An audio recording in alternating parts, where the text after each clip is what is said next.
Hello everyone. If you drive on I-94 in Maple Grove, be ready for stop and go traffic this summer as road construction begins. A press conference on Thursday announced that work will soon begin on a 37-mile stretch of Interstate 94 from Maple Grove all the way to Clearwater. Motorists can expect narrow temporary lanes, reduced speeds, non-rush hour lane closures, occasional ramp closures, and a lot of delays. MnDOT officials say all the highway headaches will be worth it once drivers see the improvements. It's $350 million. We're going to do some lane expansions, brand new concrete, new bridges in some areas, new interchanges and ramps. And then there'll be a additional lane added from Highway 610 up to 101 to kind of help with that merging there at 610. It'll just give cars a little more space to get onto 94. A couple of shoulder closings will also take place starting Monday. The shoulder of westbound I-94 will be closed between Fish Lake Road in Maple Grove and Highway 101 in Rogers. And the shoulder of eastbound 94 will be closed between Highway 101 in Rogers and Fish Lake Road in Maple Grove. MnDOT officials are asking motorists to be extra careful in the construction delays areas. You know, people are going to need to slow down. They're going to need to pay attention and focus on driving and reduce speeds and just be aware of what's going on. The project is expected to last about 2.5 years. There's a renewed push to get federal funding needed for the proposed Blue Line extension project. One thing we've heard a lot from patients and staff is how important having access to reliable, safe transportation is. And we just don't have stuff like that out in this part of the region. And so we are really working with the elected officials and the government to really try to get additional resources out in this area. Allison Pence of Allina Health is part of a coalition of organizations and government officials that traveled to Washington, D.C. last week to lobby support from federal lawmakers for light rail.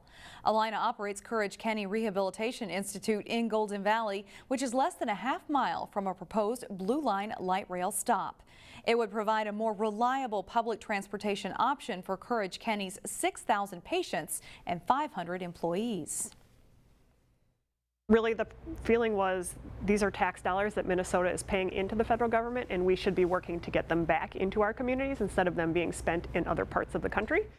The Blue Line extension would go from downtown Minneapolis to Brooklyn Park and pass through Golden Valley, Robbinsdale, and Crystal. Not only will light rail impact it, but other significant changes too, planned for Crystal's very first public park. One more time. 3, 2, 1. Toss them there. A ceremonial groundbreaking was held Wednesday night at Becker Park. It originally opened in 1948. The city plans to turn it into a destination park, shifting away from its previous softball focus. The changes include building a 14,000 square foot inclusive playground, a splash pad, running trails, and an ice skating rink. They're all in the plans. The city hopes the park's use will increase dramatically. For planning something this large, it happened in 3 years, which was really pretty fast.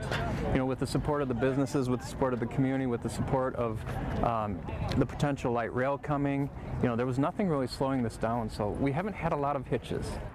The city hopes to have the park makeover completed before next year's Crystal Frolics held in late July.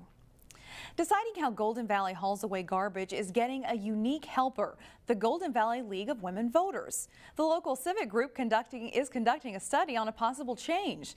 The city of Golden Valley is considering going away from its current open hauling system where residents choose their own haulers and switching to an organized garbage collection system. According to the League's research, Golden Valley has the highest number of garbage haulers per person out of the 11 cities it studied. The group plans to reveal an official position on the matter at a later date. Leadership isn't something that shows up on a standardized test, but it is a valuable trait for any student to have. In today's School Spotlight, Delane Cleveland tells us about a program at Monroe Elementary in Brooklyn Park that taps into a student's leadership potential. First, we're going to show you a skit. When you visit a third grade classroom, the hope is that you'll see students listening intently to the lesson of the day. I'm so hungry. Let's go already. Shh. But it's not often that you'll see that lesson being taught by other kids. Not even that loud. Why don't you be quiet? Shh. This is the Gear Squad, a group consisting of 24 4th and 5th graders at Monroe Elementary. It's a leadership group to help Monroe be a better place for everybody. I get told this a lot, like sometimes the younger kids feel like we're a celebrity to them at our school. They're considered celebrities because throughout the course of the year, they go from class to class to teach their peers different topics. In our skit, it might have been better for me, Chris, and Orson to have ignored Jenny when she was doing the wrong thing. The theme of today's lesson is on perseverance and ignoring distractions.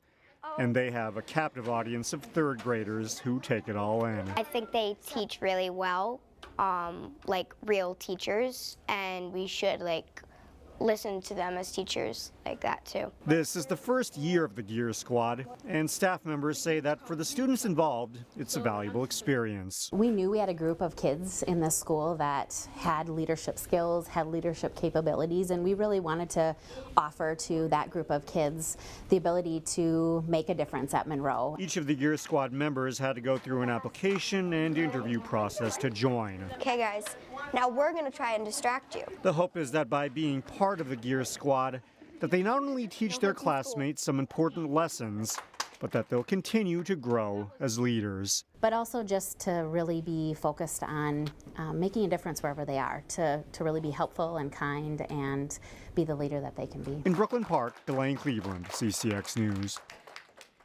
And the program's going so well, they hope to keep it going for next year. And of course, you can see this story and more on our website, ccxmedia.org.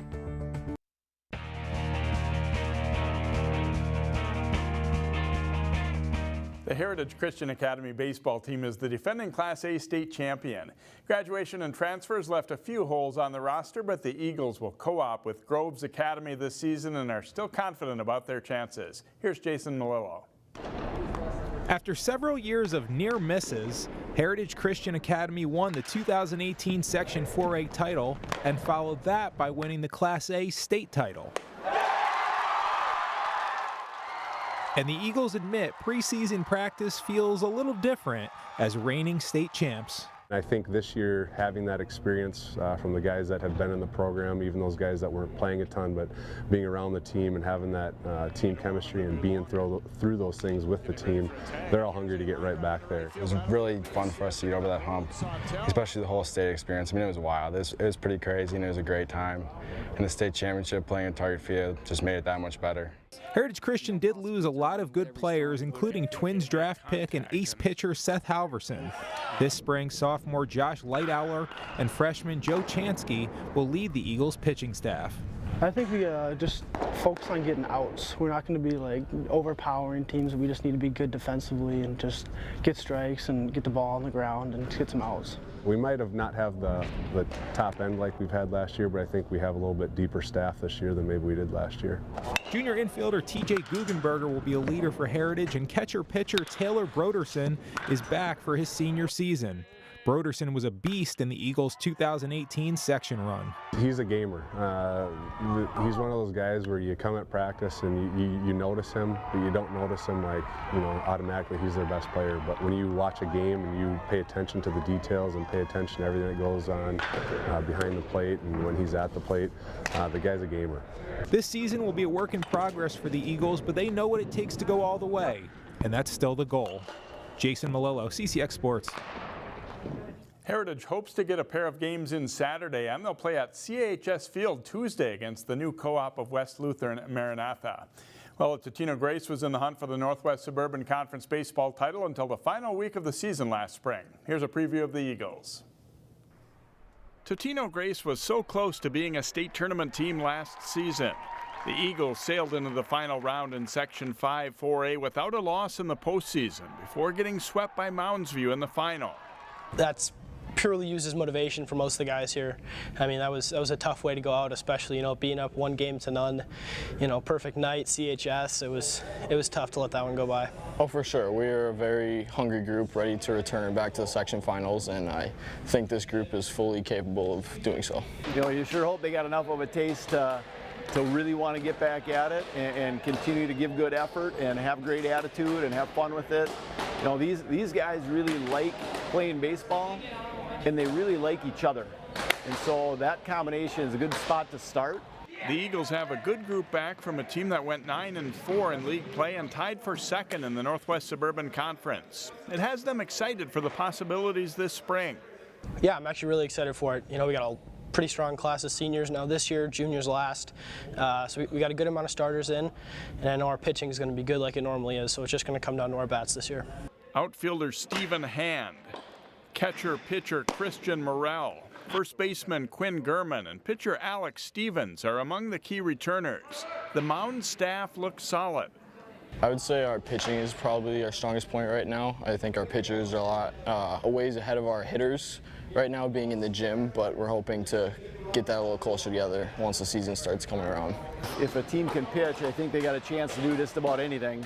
And then if a team can kind of win in their mind, you know, and kind of win the mental part of the game and the competing and controlling what they can control, and you know, we talk about those things a lot. They're eager to take the field at Totino Grace as the Eagles pursue conference and section titles. The Eagles are set to open the season with a pair of road games facing Jordan Friday and Benilde Saturday, weather permitting, of course.